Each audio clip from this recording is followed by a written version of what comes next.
요 문법 문제가 이제 여기에서 한 5문제가 이렇게 나오고요.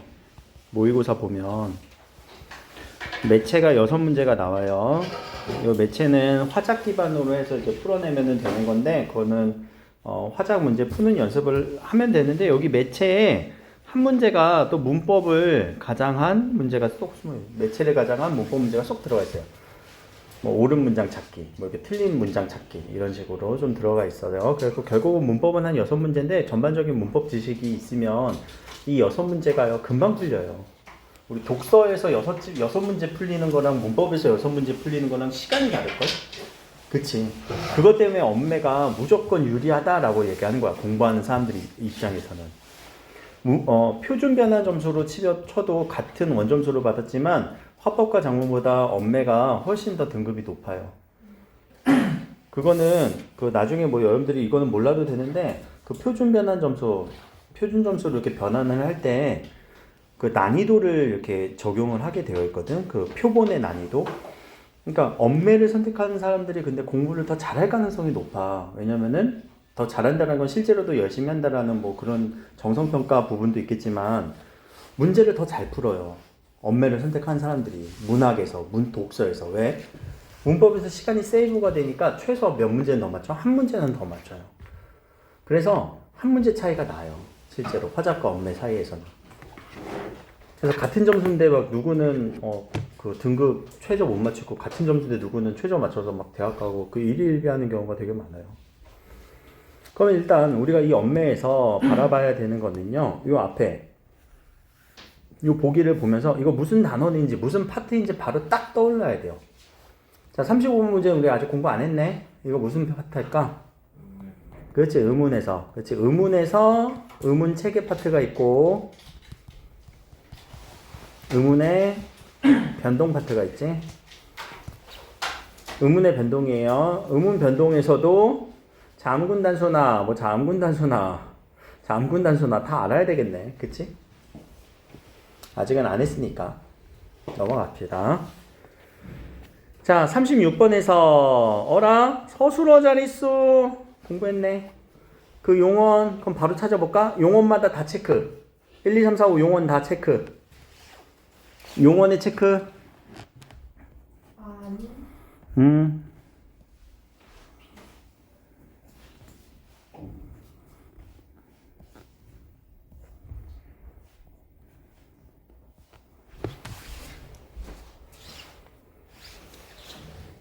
보통 한 문장에 지금 2개씩 나왔네.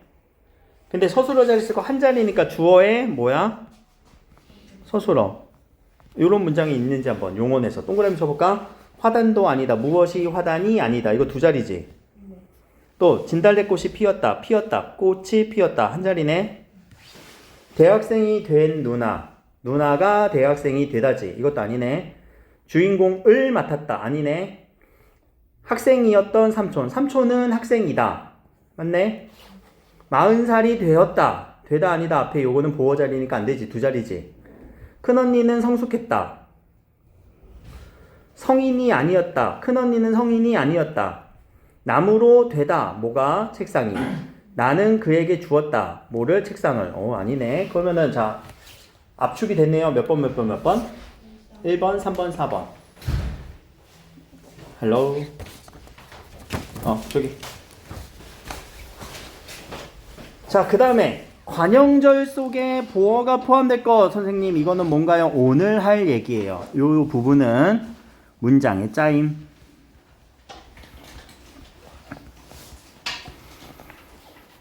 그래서 오늘 할 얘기인데 요 오늘 얘기하고 나서 그 다음에 요 문장을 한번 다시 요 문제를 다시 한번 봅시다. 알겠지? 그리고 바로 보이는지 안 보이는지 넘어가서 기준에 따라서 이거 나누는 거 품사에 대한 단어에서 품사에 대한 품사 단원이네요. 바로 보이겠네요. 그러면 정말 진짜 정석으로 풀려면 이 문장을 그냥 다 품사로 분리해주면 되거든요. 근데 그러려면 뭐가 걸려? 시간이 걸려. 그러니까 이렇게 역으로 오는 게 좋아요. 역으로. 그럼 자, 나비 하나를 또 잡았어. 이거는 기억에 따라서 자, 기억은 여기 뭐가 들어가야 돼? 그래, 형태. 그럼 많이 했잖아. 형태에 따라 분류하면 가변어가 한 개 찾아보자. 가변어 한 개니? 가변어에 뭐 들어가? 용언. 잡았어. 그러네. 자, 불변어 4개, 불변어 4개. 하나, 둘, 셋, 넷. 4개 맞네. 그리고 지워버리면 되지. 적절하지 않은 거 찾는 거니까 적절하잖아요. 두 번째, 나비 하나를 얘를 가지고 니은에 따라 분류하면 기능에 따라 분류하는 거네요. 체언 2개래. 나비 하나. 체언 2개 맞지? 관계원 하나래. 관계원 조사를. 맞네. 지워주고. 이렇게 보였니? 이 문제는 다 맞았지? 네. 틀린 사람 없어? 오, 그래. 이게 효과라니까. 이게 특강의 효과지. 그치? 자, 우리가 밝은 곳에서 나비 하나를 또 뭐 이렇게 길어. 다 얘기하라는 거잖아. 디귿에 따라서 분류하면 이 문제 정말 싫다. 그냥 넘기자. 왜? 이거 품사 다 찾으라는 얘기잖아. 그치? 9개의 품사 모두 포함한 이제 그거는 마지막에 찾아주세요. 마지막에 찾으면 되잖아. 시간 걸리는 건. 자, 4번. 밝은 잡았어는 니은이나 디귿 중 어느 것에 따라 분류하더라고. 니은은 용언. 디귿은 밝은 뭐야? 형용사. 잡았어는 동사. 서로 다른 분류로 분류됩니다. 에이, 디귿만 다른 분류죠? 용언은 같은 분류죠? 그래서 여기가 잘못됐네. 답은 4번. 이렇게 풀면 되는 거예요. 자, 뒤로 넘어가면은 아마 이 부분이 눈에 들어왔을 것 같아. 뒤에 문제도 아직은 우리가 정확하게 모르겠지만 이 부분. 명사형 어미에서도 음이 있다. 이거 얘기했었지? 또 앞에서는 접사에서도 음이 있다. 이렇게도 있다. 이거 눈에 들어왔죠? 자, 요런 문제들이 어려워요. 요런 문제들이 뭐냐면은 지문형 독해예요. 자, 문법도 너무 배경 지식에 의해서만 풀지 말라고 이렇게 지문형 독해를 주거든. 근데 우리가 공부를 할 때 아직 여기는 공부를 좀 덜 된 부분이에요. 여기는 형태소 파트거든. 그리고 맞춤법과 연결해 준 거야. 맞춤법은 외워야 되나요? 아니에요. 그리고 자, 요 부분이 이제 독해를 해야 되는 부분이에요. 독해 영역. 왜냐면 이것까지는 우리가 알고 있는 사람도 있지만 모르는 사람도 있어서 모르는 부분은 독해를 하세요. 알겠죠? 기본적인 체계 안에서는 잡을 수는 있을 거고요. 자, 그 다음에는 어미에서도 음이 있습니다. 다 당연히 알고 있는 얘기. 자, 여기가 이제 독해 영역인 거지. 그리고 앗, 개시 등이 서너만 어미와 결합할 수 있다. 이거 특징이네. 당연히 어미니까 결합할 수 있지 않느냐? 당연한 얘기지만 여기서 독해로 조건으로 준 거야. 독해 조건으로. 그럴 때는 체크를 해놓고 당연히 아는 얘기야. 왜 어민데 서너만 어미랑 결합을 못하면 얘가 이상한 거지. 당연 얘기를 이렇게 되게 진지하게 낸다니까. 자, 중세국어는 아직 우리가 안 했던 부분인데요. 중세국어는 똑같아요. 여기서 조건으로 읽어주면 돼요. 그래서 여기도 중세국어에 대해서 독해. 근데 중세국어는요, 항상 중세국어 이 독해 부분은요, 현대국어와의 차이점이에요. 현대국어와 어떤 차이점이 있는지에 따라서 중세국어가 의미가 있는 거지. 중세국어 잘해서 뭐 할 건데? 나란 말씀이 딩국의 달에 이렇게 외치고 다니면 뭐 할 건데? 아무도 안 알아주는데. 안 그래? 그러니까 중세국어는 현대국어랑 어떻게 차이가 있는지를 비교해주면서 문제를 풀어주는 겁니다. 그렇게 해서 밑에 거 한번 풀어볼까? 여기 38번에서 기억과 미음에 대한 내용인데, 자, 기억에서 1번 이렇게 넘어갑시다. 고난도의 수식을 받는 춤은 명사이고, 명사래. 명사 우리 N이라고 하니? 잘의 수식을 받는 춤은 동사의 명사형이다. V라고 하니? 이거 맞지? 왜? 고난도의 관형격 조사. 관형격 조사니까 당연히 춤이고. 잘은 부사네. 잘 먹다, 잘 자자. 그럼 이렇게 품사 앞에서 수식해주는 품사 때문에도 얘를 구분할 수가 있을 것이고. 또 고난도의 춤이라고 하는 거는 이거는 명사형이죠. 명사죠, 이미. 잘 추웠다라는 거는 동사죠. 서술성이 있죠. 자, 요런 문제들이 근데 요 문제가 되게 중요했던 게 이거 작년 문제잖아요. 올해 수능에 요 춤이라는 단어가 나왔다. 잠깐만 보여줄게. 자, 여기에서 기억에 따를 때 이게 올해 수능 문제이긴 하거든요. 2023학년도. 근데 요거는 형태소 분석하라는 얘기예요. 형태소. 근데 형태소 분석할 때 학생들이 가장 어려웠던 게 요 탈춤 놀이는 탈춤 플러스 놀이인 건 알겠지? 그리고 탈과 춤이 이렇게 결합되어 있는 거는 알겠죠? 놀이도 놀 플러스 이가 결합된다는 건 알겠죠?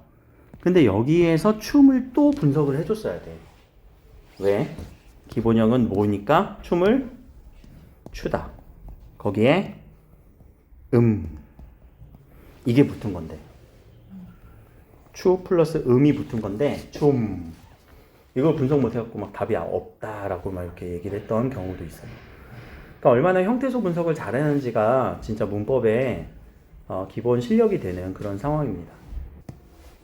그래서 그 체계를 이용해서 계속 분석하는 연습 하셔야 된다라는 거 계속 말씀드릴게요. 여기 그러니까 이 단어들 춤을 딱 보고 이게 분석이 안 됐으면은 여러분들이 이제 거기서 힘들었던 거 춤을 한 번이라도 분석을 했던 사람들은 더 잘 풀리는 거고 그러니까 그에 나왔던 문제들은 무조건 수능 전에는 한 번 더 풀어보고 시험에 가야 돼요. 그거 기반으로 내는 거니까 사실. 그치? 자, 니은에서 죽음은 음이 결합된 말이니까 주검과 달리 원형을 밝혀 적습니다. 맞아요. 이거는 나중에 얘기할게요. 의미가 달라지지 않으면요 원형을 밝히고요. 의미가 달라지면요 원형을 밝히지 않습니다. 도움은요 동사의 명사형. 동사의 명사형이란 건 뭐야? 명사형 전성어미. 조용히 도움으로써 도왔대 안 도왔대? 동사야 아니야? 했지. 그치. 서술성 있지. 도왔네. 그래서 명사절에서 서술어로 기능을 했다. 명사절 맞지? 왜? 명사형이면은 명사절인 거 당연한 얘기니까.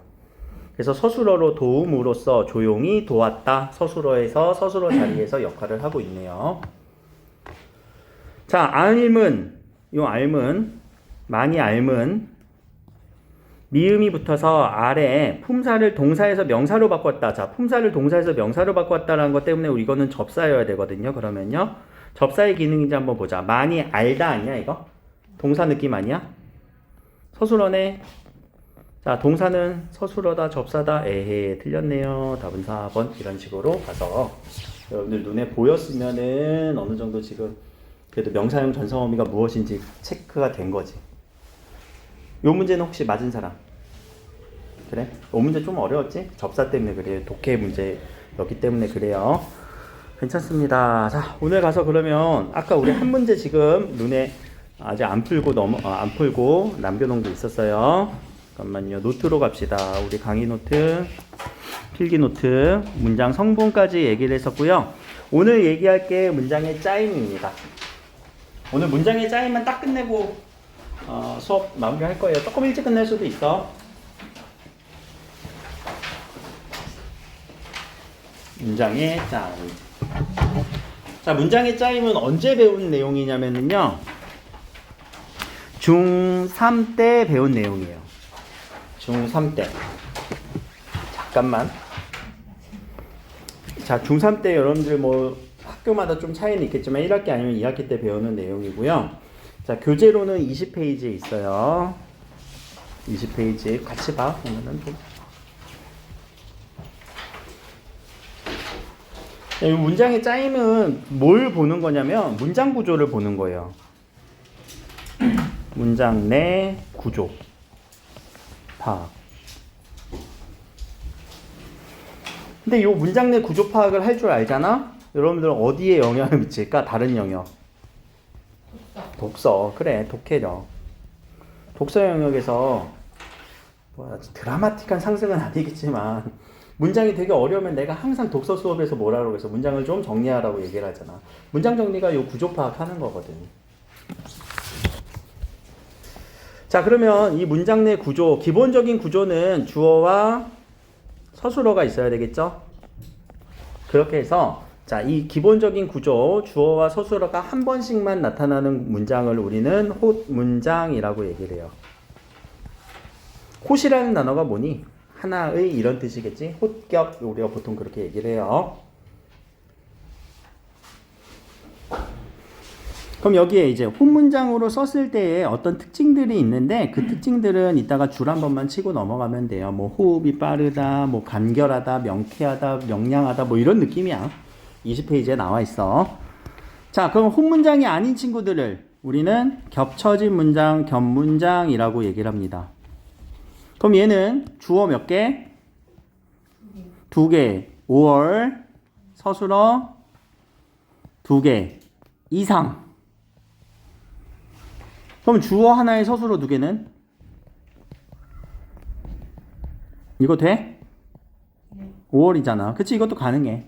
주어 두 개, 서술어 한 개는? 이런 문장이 있나? 있어.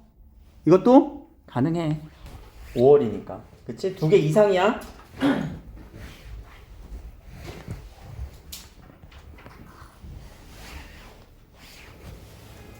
그래서 그렇게 문장이 겹쳐져 있다라고 하는 거는요, 지금 여기 계신 여러분들을, 이거는 뭐 굳이 안 써도 됩니다.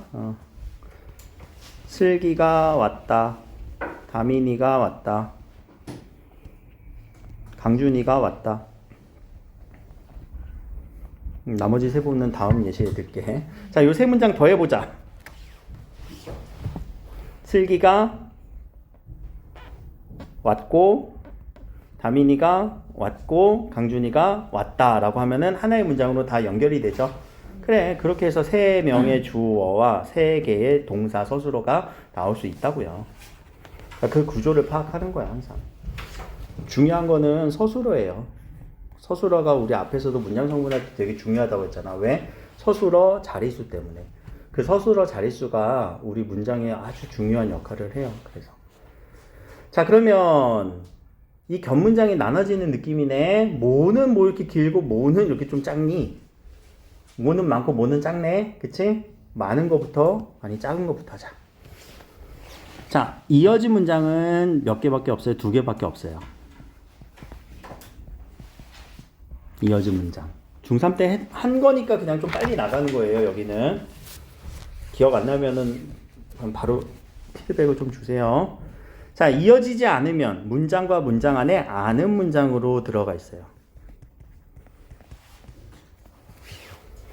말 그대로, 자, 이어진 문장은요, 앞 문장과 뒷 문장이 서로 이어지는, 나란히 이어지는 느낌이에요. 그래서 자, 뭐 주어, 서술어, 주어, 서술어.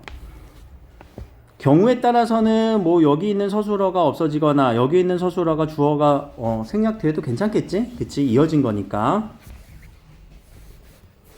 아는 문장은요, 문장이 안고 있어야 돼요. 그러면 자, 한 명이 안고 있으면은 다른 한 명은 어떻게 하고 있어야 되니? 쏙, 그 안에 안겨 있어야 돼요. 그래서 하나의 안긴 문장, 그리고 밖에는 걔를 안고 있는 문장에 이런 느낌이 들어야 돼요. 근데 이런 느낌이 꼭 안 들어도 괜찮아. 주어, 서술어. 그리고 그 안에 다시 주어와 서술어가 있는 이런 느낌이에요. 문장의 구조가 달라지죠. 그쵸? 근데 꼭 이런 느낌은 아니야. 아는 문장은 유형이 다양해갖고 꼭 이렇게 문장 안에 쏙 들어간 느낌은 아닐 수도 있어요. 근데 아무튼 안에 안긴 느낌은 들어. 이어진 문장은 이렇게 이어지는 느낌이야. 그치? 근데 얘는 뭔가 안으로 쏙 들어간 느낌이고 바깥에서 이렇게 감싸는 느낌인 거예요. 자, 이어진 문장부터 합시다. 이어진 문장이 훨씬 쉬워요. 이어진 문장이 훨씬 쉬우니까 이어진 문장. 항상 공부는 쉬운 거부터.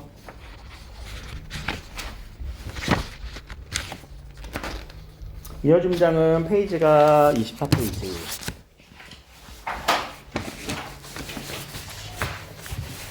24페이지 이렇게 적어주시고. 자, 이어진 문장 두 가지가 나오네요. 1번 동그라미. 어떻게 이어졌대요? 대등하게 이어진 문장.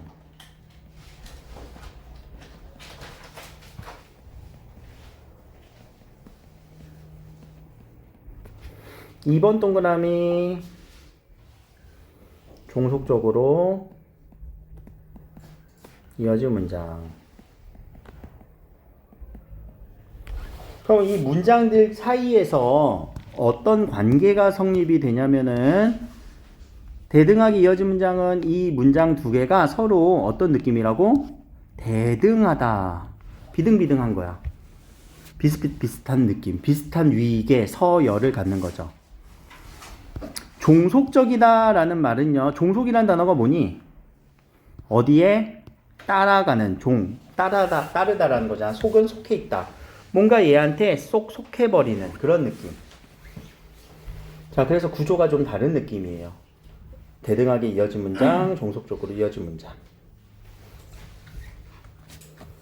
뭐가 더 어렵냐면요. 종속적으로 이어진 문장이 하나 별표를 쳐주실 느낌이 듭니다. 얘가 언급이 많이 더 될 거예요.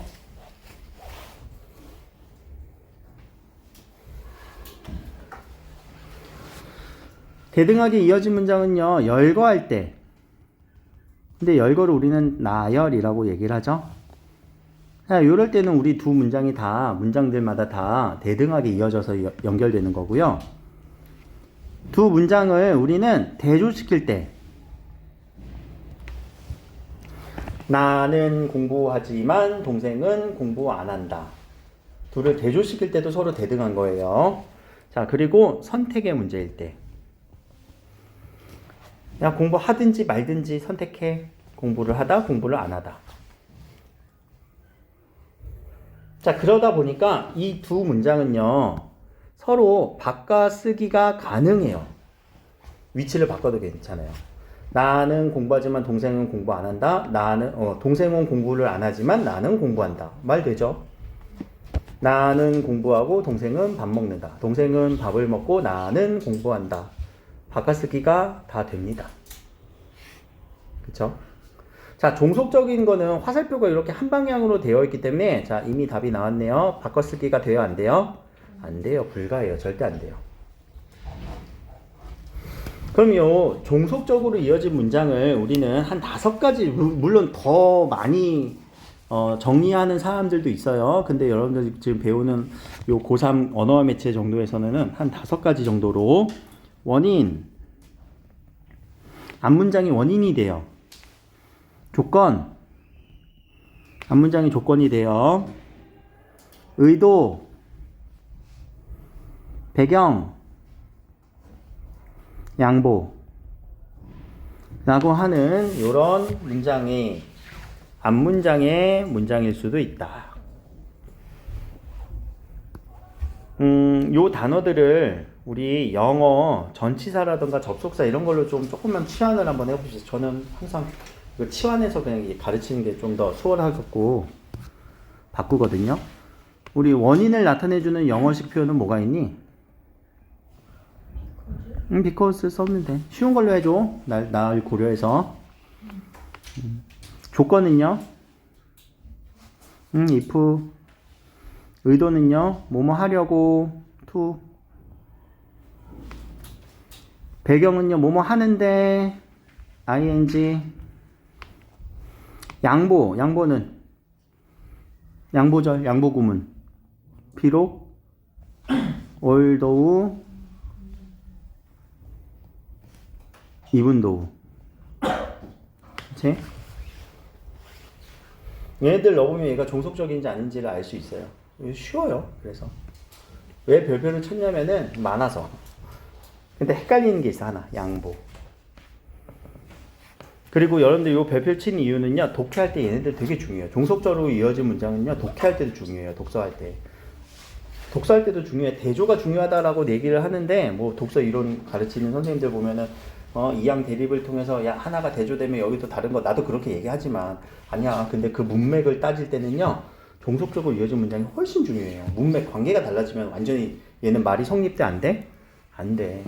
근데 선택지에서는 얘를 관계를 바꿔서 내기도 하거든.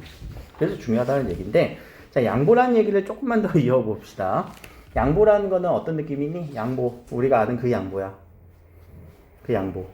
무슨 양보? 너부터 하세요. You first 하세요. 라는 거예요. 양보하는 거예요, 진짜로. 어떻게? 우리 그럼 영어에서 다 양보라고 설명됐니? 어떤 양보인지? 처음 들어? 그럼 지금까지 양보구문, 양보절 아무 의미 없이 그냥 공부한 거야? 그냥 양보라고, 그냥 양보니까 양보구나 이러고? 어허, 이 사람들 다 그래요. 내 수업을 안 들으면 다 그래요. 양보가요, 우리 문장이잖아요, 지금. 이 문장의 기본 구조는 뭐라고? 하나의 생각을 드러내는 단위예요. 생각을 드러내는 거예요, 생각. 완성된. 그럼 자, 문장이 쓰였다는 건 뭐가 드러났다는 거야? 생각이 드러났다는 거, 표현을 했다는 얘기예요. 그런데 앞에 있는 문장이 얘한테 양보한 거야. 무슨 자리를? 나도 메인이 되고 싶지만 아니 메인을 되는 걸 포기할게. 네가 메인이 돼. 나는 그러면 뭐 해주는 거야? 밑밥 깔아주는 느낌이야. 자, 양보구문 우리 어떻게 해석하니? 자, 부부적 미모일지라도 우리 이렇게 해석하지. 자, 비록 잠이 오더라도 여러분들 뭐 할 거예요? 밤에 비록 잠이 오더라도. 야, 고3이잖아. 게임? 휴대폰? 공부를 하겠다. 자, 그러면 오히려 여러분들 영어식 문장에서는 야, 비록 몸일지라도 막 우리 여기 되게 강조했잖아. 아니야. 어디가 강조가 되는 느낌이니?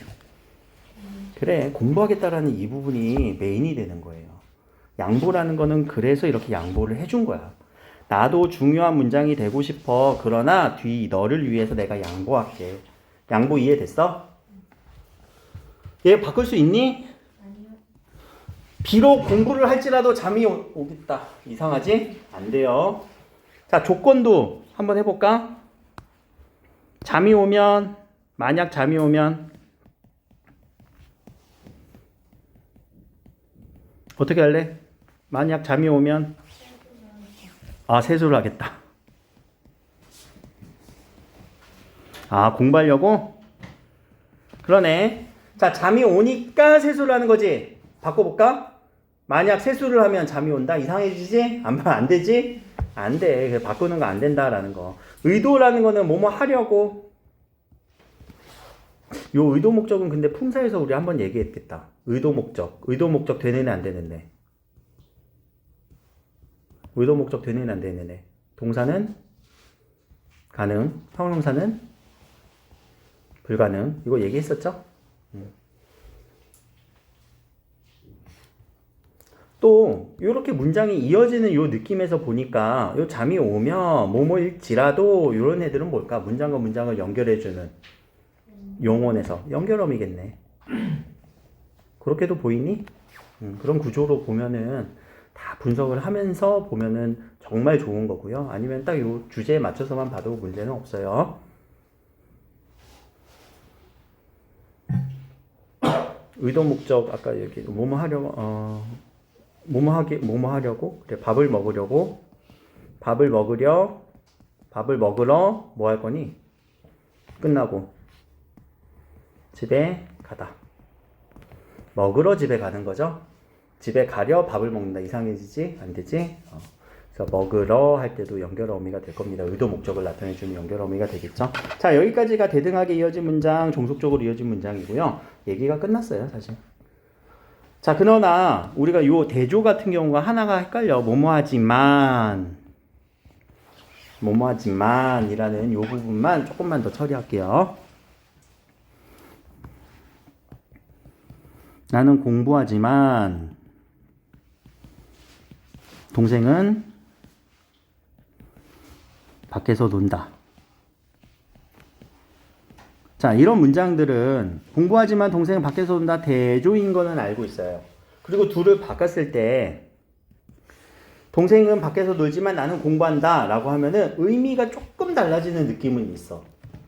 의미가 조금 달라지지 않니? 써놓고 볼까 그러면?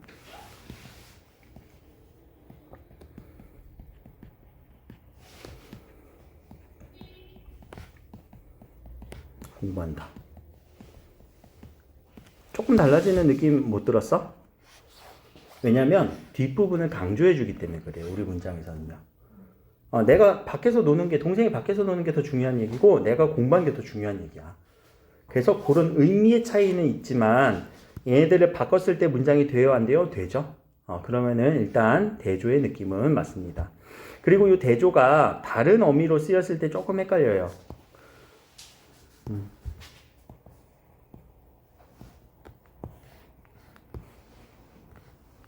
요거 뭐뭐 하지만이 비록 뭐뭐이지만이라고 해석되는 경우도 있어. 양보 구문처럼.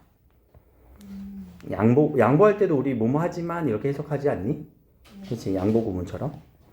요 종속절의 양보처럼 해석되는 경우도 있어요. 영어에서는요. 그러나 우리에서는 지금 뭐뭐 하지만이라고 딱 의미의 대조가 일어나는지 안 일어나는지 그 부분이 대조해서 출제가 되는 거고, 양보 같은 경우는 문장이 그렇게 뒤에게 메인의 자리를 넘겨주는 그 느낌으로 우리가 양보를 찾아주면 되는 거예요. 근데 그 부분보다 출제가 되는 포인트는 어디라고요? 이 문장을 두 개를 바꿔 쓸 수 있는지 아니면 바꿔 쓸 수 없는지, 여기가 출제 포인트예요. 알겠죠? 근데 이 이어진 문장보다 사실 어디가 더 많이 나오면 아는 문장이 더 많이 나오지. 왜? 아까 우리 문제 봤었잖아요. 문제에서도 뭐를 뭔가 안고 있는 무슨 뭐를 안고 있으라고 얘기를 했던 거. 자, 그러면 아는 문장은 총 몇 개가 있는지 여기다가 한번 쭉 적어 봅시다. 페이지가 24페이지에 나와 있네요. 그대로 적어 볼게요. 1번.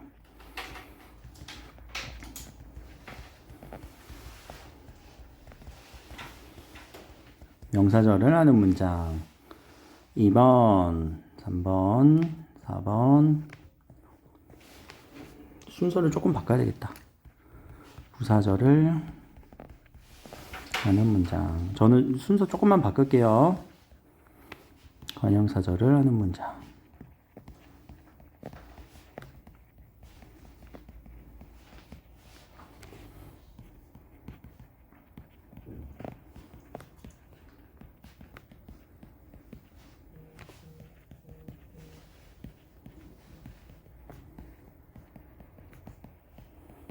그래서 이렇게 5가지의 아는 문장으로 문장을 구분하면 될 것 같고,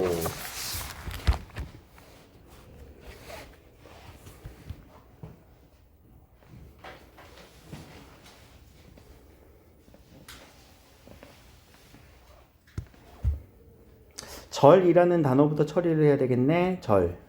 절은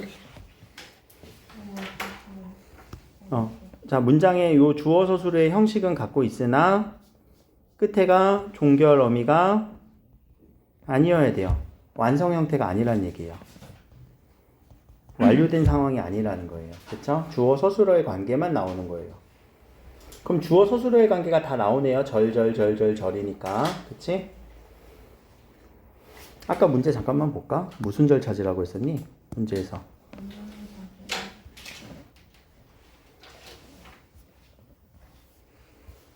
관형사절 속에 보어가 있으면 되겠네. 그럼 관형사절 하고 여기서 와서 찾아보자. 관형사절은 그러면은, 자, 먼저, 명사절을 아는 문장이니까 명사절, 그리고 부사절, 관형사절, 관형사절이니까 뭐 품사를 그대로 따라한 느낌이 있네요. 그치? 그럼 명사와 같은 역할을 하는 부분인 거예요.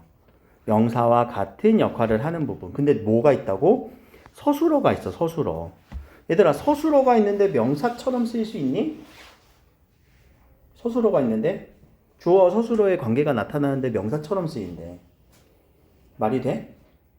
되지. 왜? 용언에 뭘 하면? 활용하면. 그래, 용언의 활용을 통해서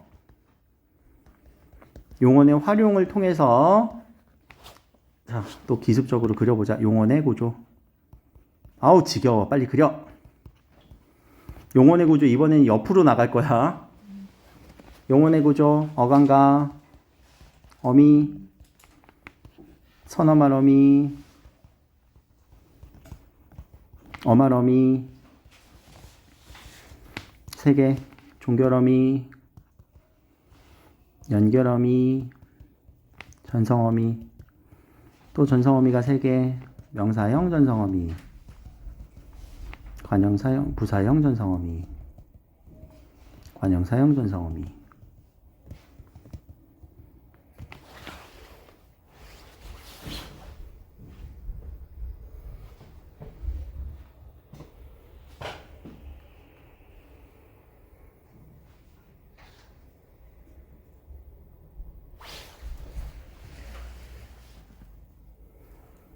자, 그러니까 요 명사형 전성어미가 쓰이면 명사절을 아는 문장이 되는 거예요. 요 서술어 부분이.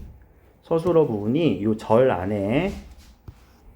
자, 그러니까 내가 용언의 구조를 그렇게 강조할 수밖에 없는 이유 이해됐니? 서술어 부분에 이 절이 영언의 명사형 전성 의미가 쓰이면 걔는 명사절을 아는 문장이에요. 그러면 자, 명사의 특징은 뒤에 누가 붙을 수 있니? 명사. 그렇지, 명사 플러스 조사. 그러니까 이 명사는 문장 성분으로 보면 결정돼. 지금 우리가 문장 안에서 하고 있잖아. 그럼 문장 성분은 결정이 됐어, 안 됐어? 성분 결정해줘, 안 해줘? 안 해줘. 문장 성분 결정은 이 명사형 전성 의미가 하는 것이 아니라 누가 해준다고요? 뒤에 붙는 조사가 문장 성분 결정해준다고요. 자, 명사형 전성 의미는 두 개가 있습니다. 뭐와 뭐? 기. 그거는 주격조사 이다겠지? 자, 괜찮아. 뱉어야 돼. 항상 뱉어야 돼. 뱉어서 수정, 빨리빨리 수정하는 게 나아. 알겠지? 해볼까? 기.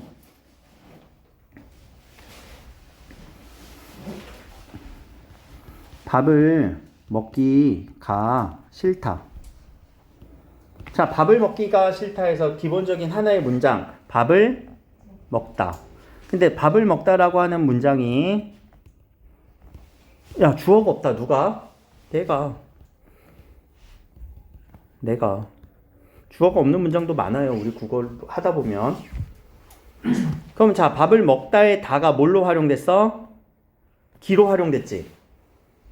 그러면 품사가 결정됐니? 아니, 문장 성분이 결정됐니? 밥을 먹기. 몰라. 뒤에 누구 때문에? 가 때문에 결정된 거지. 뭐뭐가 싫다. 그럼 이 문장 성분은 뭐가 돼요?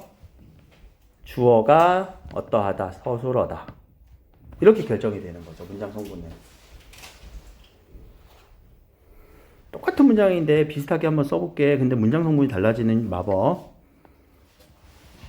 밥을 먹기를 싫어하다. 자, 밥을 먹기까지 똑같죠? 어미 활용 똑같이 활용됐어요. 그런데 뒤에 조사 누가 붙었어? 를, 목적격 조사가 붙었지? 그럼 얘는 뭐가 되는 거야? 목적어가 되면서 뒤에 싫어하다는 서술어. 달라지죠, 문장 성분이. 누구 때문에 달라지는 거라고요? 조사. 이거 너무 중요해. 그러면 다른 조사로도 쓰이면은 다른 문장 성분도 될까?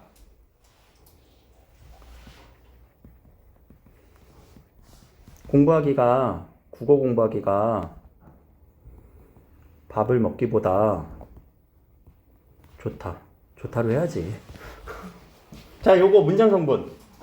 활용됐네. 누구? 밥을 먹다 또 활용됐지. 공부하기도 활용된 거겠지. 근데 뒤에 조사는 누가 붙었어요?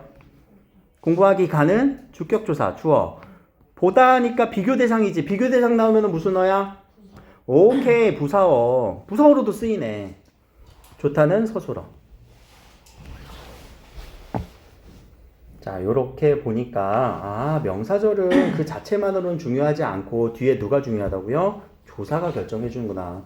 그리고 명사의 특징, 조사가 붙어서 어떤 문장 성분에 가서 쓰여? 어떤 문장 성분에 가서 쓰이지? 명사는 다 쓰이지? 다 쓰여요. 그거 우리 계속 연결해주는 연습했었잖아. 복습해야 돼. 그러니까. 그럼 여기서 기습 질문. 얘들아, 싫다는 품사가 뭐니? 싫다. 품사. 싫다. 빨리 넣어봐. 동사와 형용사를 빨리 우리 구분하는 방법. 자, 우리 이제 싫자. 청유 형태. 너 싫어라. 명령 형태. 돼, 안 돼? 안 되면 뭐라고? 오케이, 형용사. 이렇게 판단하면 될 것 같아. 자, 그러면 뒤에 싫어하다는 선생님 똑같은 거 아니에요? 아니야. 해봐. 싫어하자. 자, 우리 이제 쟤 싫어하자. 되니 안 되니? 안 되는 것 같아. 되게 나쁜 놈 같다. 너 얘 싫어해라. 되지? 그럼 이때는 동사예요. 맞아요. 요 하다가 접사로서 동사를 만들어주는 접사예요. 동사 파생 접사라고 해요. 지금 우리가 명사 파생 접사 정도는 머릿속에 들어왔지? 동사로도 만들어줘요. 좋다는? 형용사겠지. 좋은 상태잖아. 그리고 상태 성질 맞잖아. 싫은 상태, 좋은 상태. 싫어하는 동작 그런 느낌인 것 같아. 그리고 싫어하다는 우리가 동작만 생각하는 게 아니라 관계. 동사는 관계를 나타내 주기도 해요. 싫어하는 관계. 자, 이렇게 해서 명사절은 이런 문장들을 그럼 분석해낼 수 있느냐. 주어 동사가 있는데 뒤에 조사가 뭐가 붙었느냐라는 것을 보는 것이에요.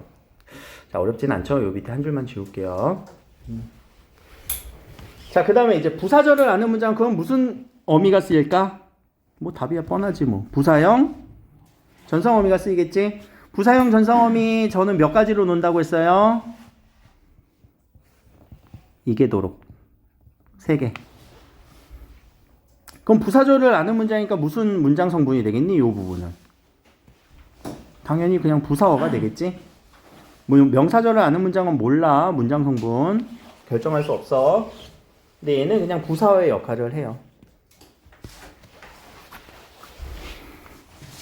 자, 내가 밥을 먹게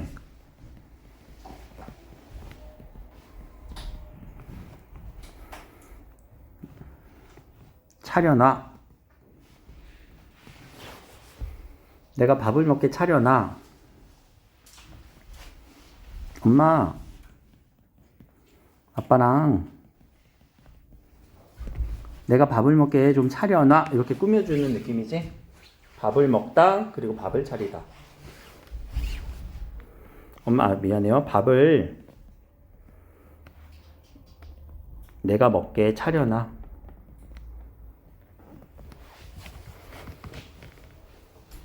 엄마, 밥을 내가 먹게 좀 차려놔 라고 얘기를 한다면 뭐 아까 써도 문장 관계없어요.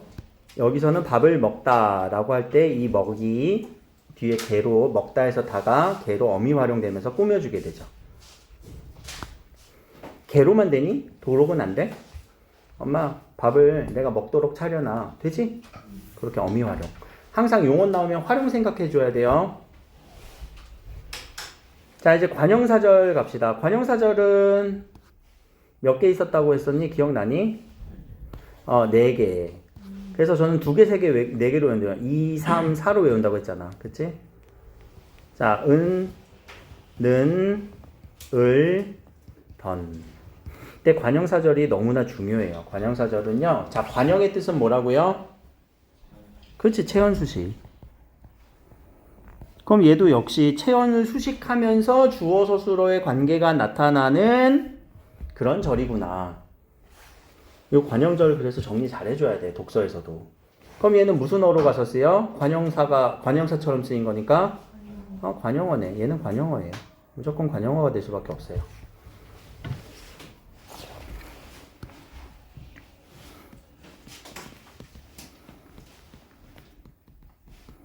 내가 먹던 밥을 동생이 먹어버렸다. 자, 이런 문장. 주어는 누구니? 버렸다, 먹어버렸다의 주어. 동생이 주어네. 먹어버렸다는 서술어예요. 이거 2개가 서술어가 잡히나? 뭘 얘기하려고 하는 것처럼 느껴져? 그렇지. 본용어가 보조용어 얘기하는 거겠지? 기억나지? 복습하시라고.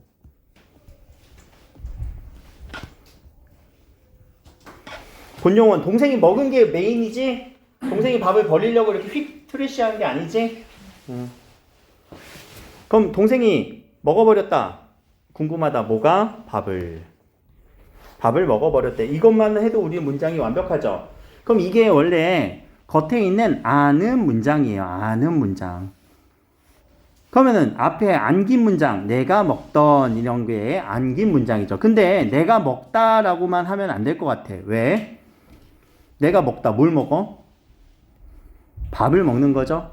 그러면 이 문장의 원래 성분은 뭘까? 원래 문장은 뭘까? 내가 밥을 먹다 라는 문장이 동일한 뒤에 나오는 동생의 문장, 동생이 밥을 먹어버리다 라는 문장과 비교했을 때 밥을이라고 하는 요 대상들이 같다 보니까 하나를 쏙 빼줘요. 관형자를 남길 때는.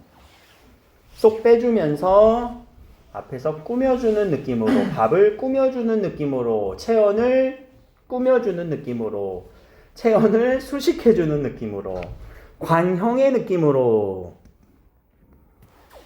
밥은 체온이니까, 그치? 그럼 이게 절인지 아닌지는 볼까? 내가 먹다, 서술어 있네. 그래서 절이 되는 거예요. 내가 먹다.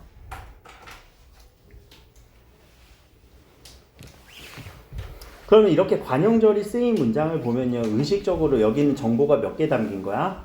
2개 담긴 거야. 앞부분도 정보, 뒷부분도 정보. 독서할 때. 이 밥은 어떤 밥이야? 내가 먹던 밥이기도 하지만 동생이 먹은 밥이에요. 정보가 2개 담긴 거예요. 독서할 때도 이거 꼭 머릿속에 염두에 두세요. 다시 돌아가 보자. 어디로? 문제로.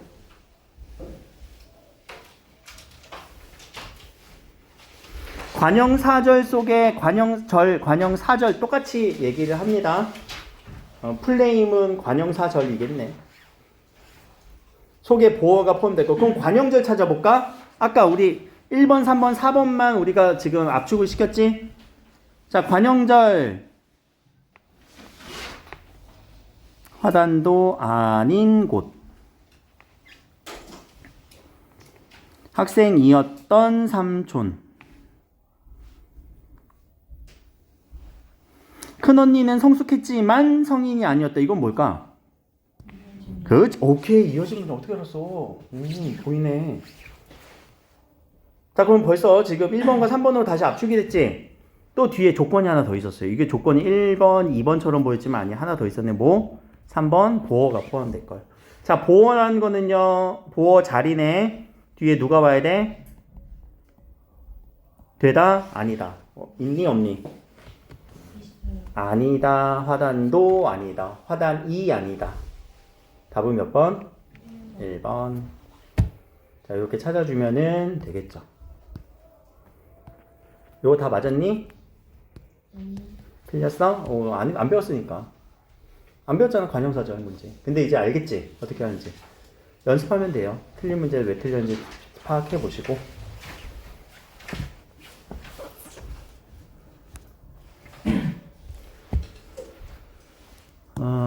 그 다음에 우리가 이제 해야 되는 게, 서술절, 관형절 얘기 조금만 더 하고요. 서술절, 이용절은 잠깐만 쉬었다가 이어서 할게요. 요 관형절에서 좀 전에 제가 얘기했던 부분이 뭐냐면, 요렇게 밥을 두 개의 문장 속에서 같은 요소들이 있어서 하나가 합쳐질지 하나가 쏙 빠진다라고 할 때는요, 그때 우리가 무슨 관형절이라고 하냐면은 관계관형절이라고 얘기를 해요. 관계관형절. 근데 이 관계관형절이라고 하는 거는 여러분들 지금 2015년도 개정에서는 관계관형절이라는 말을 쓰지는 않은데 뭐라고 나오냐면 문장 성분이 생략된다. 문장 성분 생략이 발생을 해요. 두 개가 합쳐질 때. 여러분들 관계대명사 생각하면 돼. 관계대명사 할 때 앞에 썼던 거 또 써주냐 아니면 다른 걸로 써주니? 다른 걸로 바꿔서 써주지. 뭐 대시라던가 위치라던가 써주지. 그치? 그런 관형절이 있는 반면에 다른 관형절은 동격 관형절이라고 얘기를 해요. 동격 관형절은 문장 성분 생략이 발생해 안 발생해? 안 발생해. 그것도 여기 들어줄게요. 문장 성분 생략이 발생하지 않는 관형절을 동격 관형절이라고요. 문제를 풀다 보면 요거 두 개 구분하라는 문제들이 많이 나와요. 오늘도 문제 드릴 거예요. 문장 성분까지. 문장의 짜임까지. 자, 그럼 요 예시를 한번 적어 봅시다. 동격 관형절의 예시예요.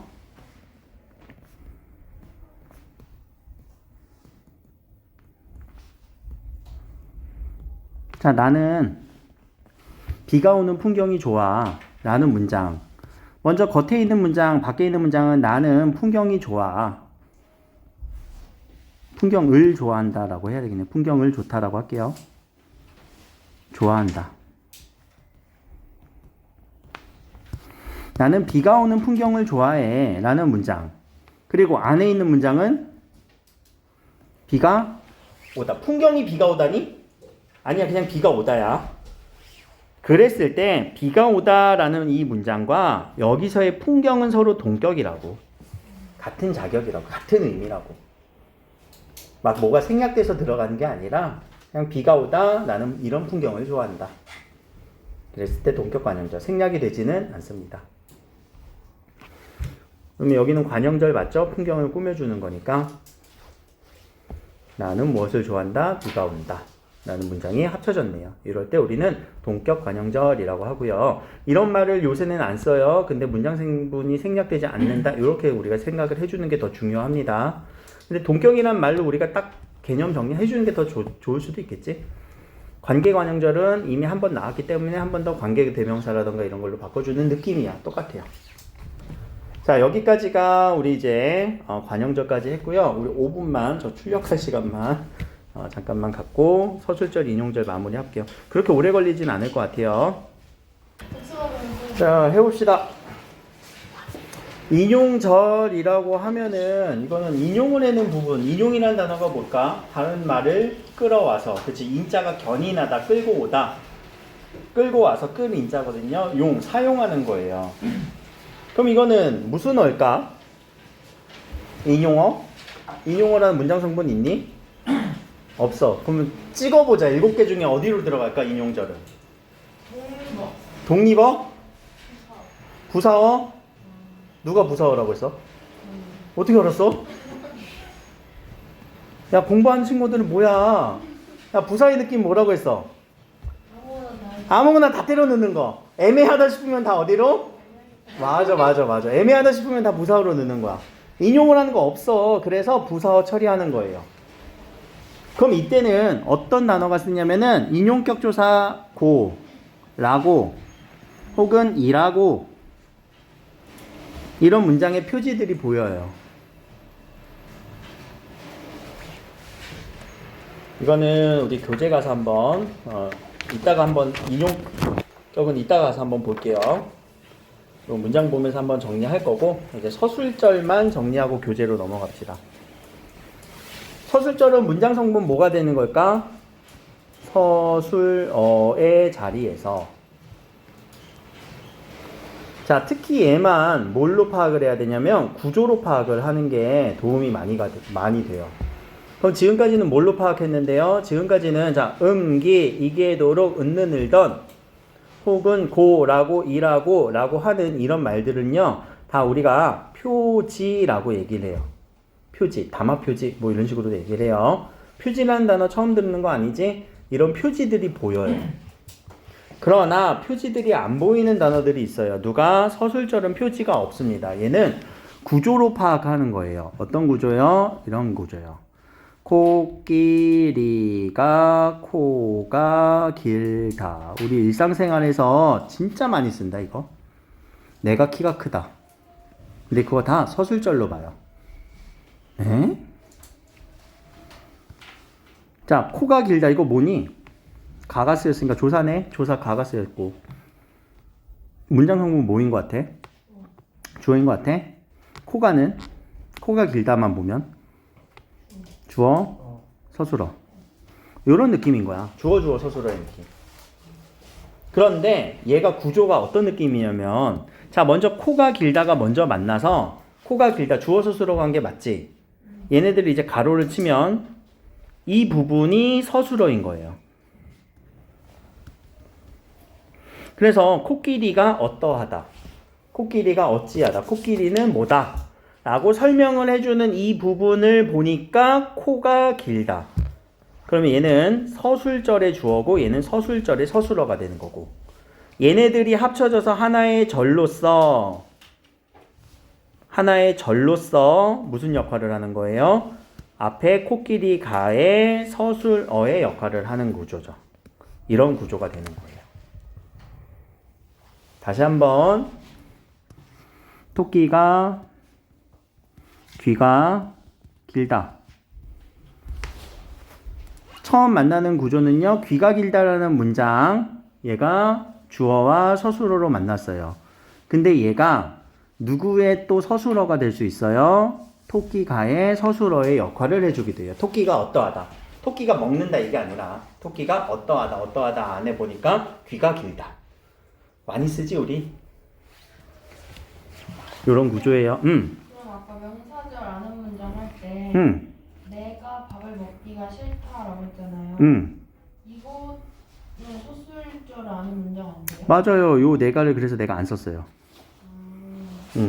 내가를 써버리면 서술절까지 아는 문장으로 설명을 해버려야 되니까. 이해됐어요? 혹은 서술절로 분석을 해도 되고요. 그냥 요거를 하나의 명사절로 봐도 돼요. 이거는 그 기준이 없어요. 하나의 그냥 명사절로 볼 것이냐, 내가 밥을 먹다까지 하나, 아니면은 내가 뭐가 싫다로 볼 것이냐, 보는 사람에 따라서 달라지겠지. 그래서 이렇게 좀 헷갈리는 부분들은 좀 언급을 피하는 게 상책이지, 문제에서도. 이해는 됐지? 했니? 이해했니, 강준아? 내가를 왜 안 썼는지? 아직 예리 안 해? 그럼 나도 예리하게 하나 문제를 내보자. 요거 분석되는지 보자. 내가 대학생이 되다. 요거는 어떻게 만났어, 처음에? 주어?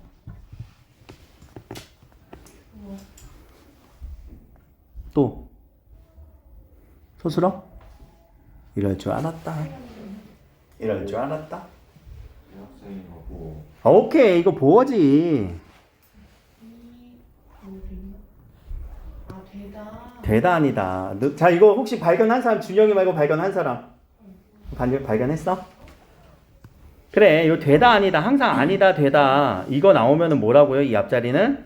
목에 칼이 들어와도 또 목에 칼이 들어와도 얘는 보어예요. 칼 찔르면은 아니요 주어라고 바꿔도 괜찮아. 근데 찔리기 전까지는 보어라고 해. 알겠지? 그럼 뭐에 당한 거야? 지금 뭐에 당한 거 같아? 너무 구조로만 봤지? 이제 너무 구조로만 봤지? 항상 뭘 보라고? 서술어 보라고요. 서술어 안 보면은, 서술어 뭔지 안 보면은 여러분 당해요. 당하지 맙시다.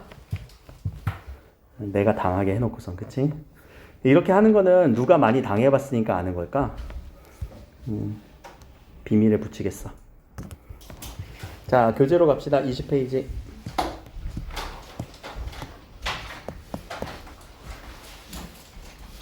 문장의 짜임. 자, 여기 문장의 짜임, 또 여기 도식화 연결구조 책에 그릴 수 있겠니? 여기다가 그려보자. 혼문장, 견문장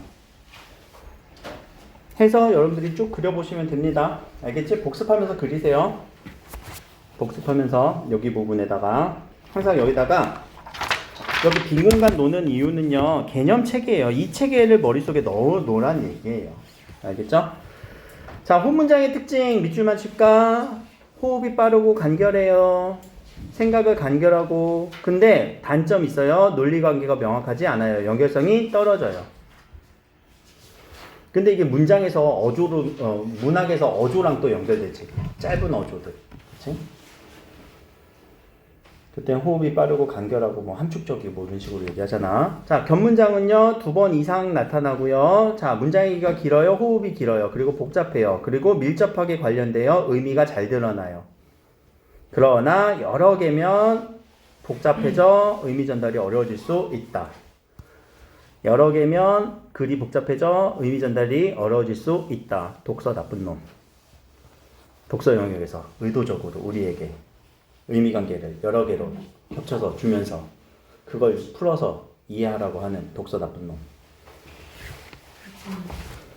자, 다른 말로 단문, 복문이란 말도 써요. 단문은 혼문장, 복문은 견문장. 이렇게 연결만 해주시면 됩니다. 어렵진 않고요.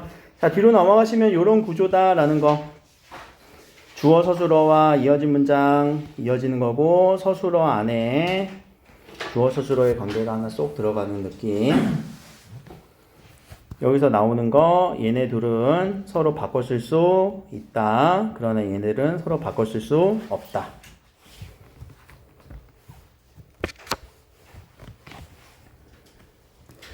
아는 문장과 대비되는 거는요, 안 긴 문장이에요. 근데 문장이라는 표현은 요새 잘 안 쓰더라고요. 왜? 문장은 완성된 형태라고 얘기를 했죠. 근데 얘는 완성된 형태니? 보니까 눈이 내려서 아니지? 그래서 안긴 절이라고 요새 많이 얘기를 해요. 요새는 안긴 절이라고 얘기를 하고요. 근데 옛날 버전을 보면 안긴 문장이라고 해도 우리는 개떡같이 얘기해도 찰떡같이 알아듣는 학생들이 돼야 될 것 같아. 뭐 옛날 버전 문제들이 나가니까. 기출문제를 풀다 보면. 근데 요새는 암긴 절로 거의 다 통일되고 있습니다. 자, 명사절에서는 표지부터 체크해볼까? 음기. 자, 그리고 밑에 주어, 목적어 등 다양한 역할을 합니다. 누가 붙어서 혼자서는 안 되지? 조사가 붙어서.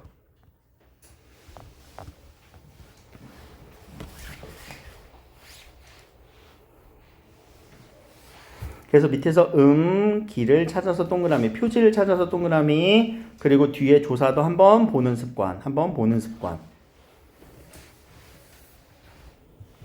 알겠죠? 항상 뒤에 조사를 봐줘야 돼요. 그럼 명사절 얘기는 끝. 명사형 전성어가 쓰일 거고 뒤에 조사 봐주자. 끝이에요.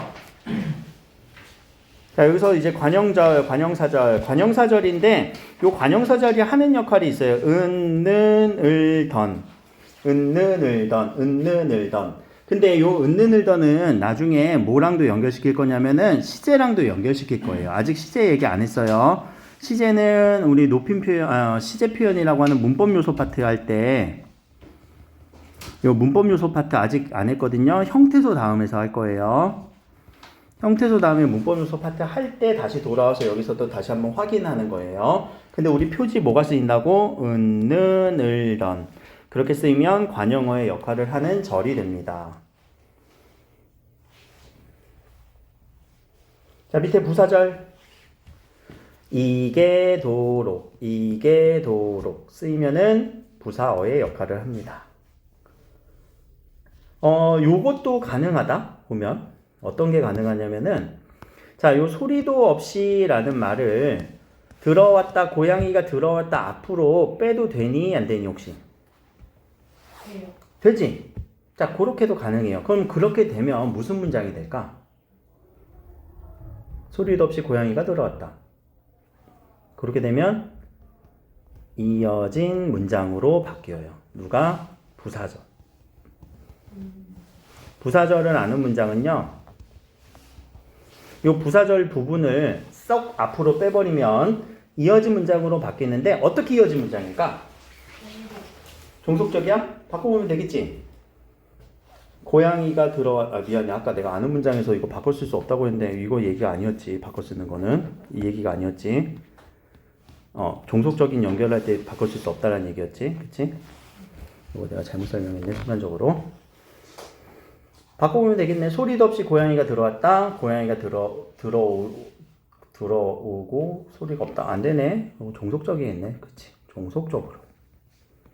종속절로 이어진 문장으로 바뀌어버려요. 부사절을 남긴 문장을 밖으로 빼면 요거는 그냥 특징이니까 알고 있으면 좋아요. 요것도 뺄 수 있네. 발에 땀이 나도록 민수는 뛰어다녔다. 되지? 그러면 이어진 문장으로 바뀐다라는 것만 눈에 넣어주시고 오른쪽에 명사절에서도 부사격 조사가 결합돼서 무슨 어가 되는 거예요? 부사어가 됩니다. 음기 그리고 도로라고 하는 거 둘 다 무슨 어? 부사어. 둘 다 무슨 어? 부사어. 근데 얘가 음기냐 아니 이게 도록이냐 그 차이는 어미 차이니까 그 어미 차이를 우리는 꼭 봐주면 된다라는 거.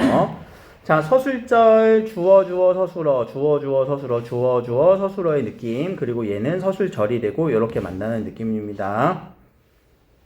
절의 표지가 따로 없습니다. 아까 우리 뭐와 구분을 중요시하라고?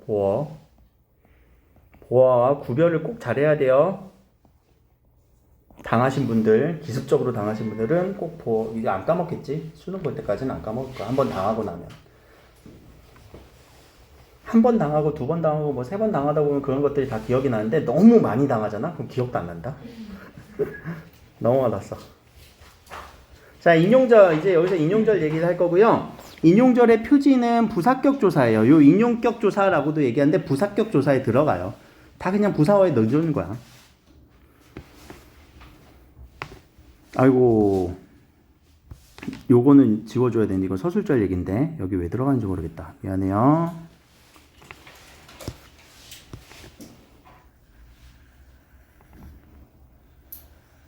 요 밑에 두 줄은 서술절 얘기네.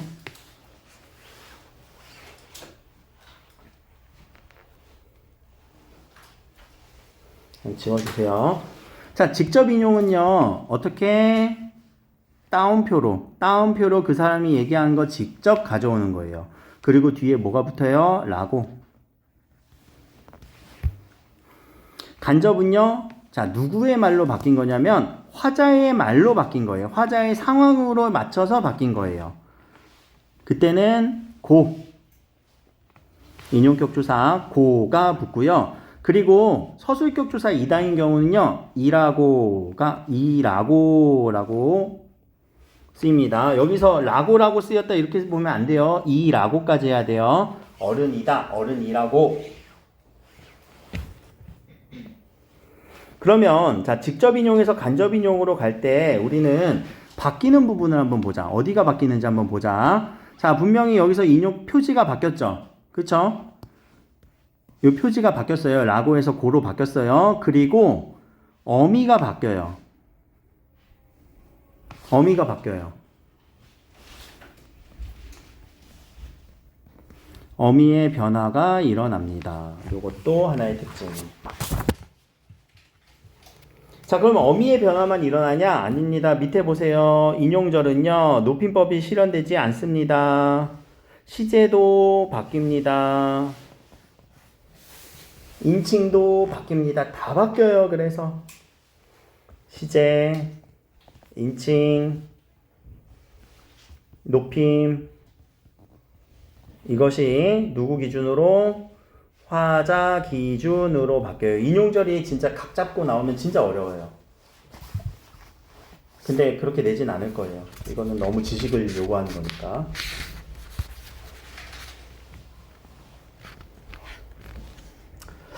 오른쪽 아래 요 부사절을 만드는 이에 대해서는 한번 견해가 있다라는 거 한번 보세요. 요거는 저는 이제 그냥 부사형 전성어미로 보는 게 낫지 않냐 제 견해. 저도 요 견해를 따른다라는 얘기를 했던 거예요. 자, 뒤로 가면 이제 이어진 문장 나옵니다. 이어진 문장. 대등하게 이어진 문장은 몇 개 있었다고? 대등하게 이어진 거 안에 세 가지. 나열, 대조, 선택. 종속적으로 이어진 건 몇 가지 있었다고? 5가지. 영어로 얘기하면은 다 있었지? 여기 밑에 있네. 원인, 조건, 의도, 목적, 양보, 배경. 그치?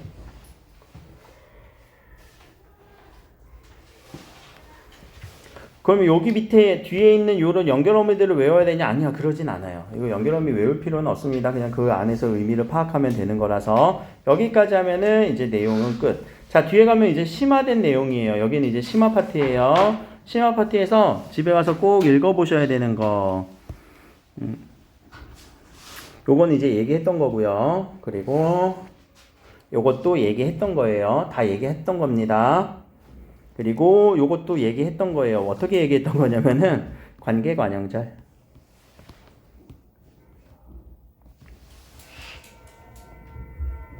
관형절. 문장 성분 다르더라도 꾸미는 대상이 있으면 성분 생략 가능하다.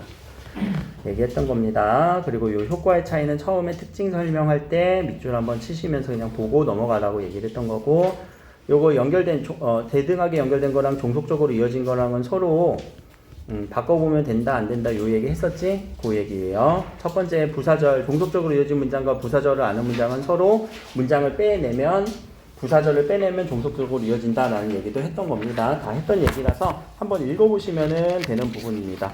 자, 여기까지 하고 복습 꼭 하시고 다음 주 우리 화요일날 수업할게요.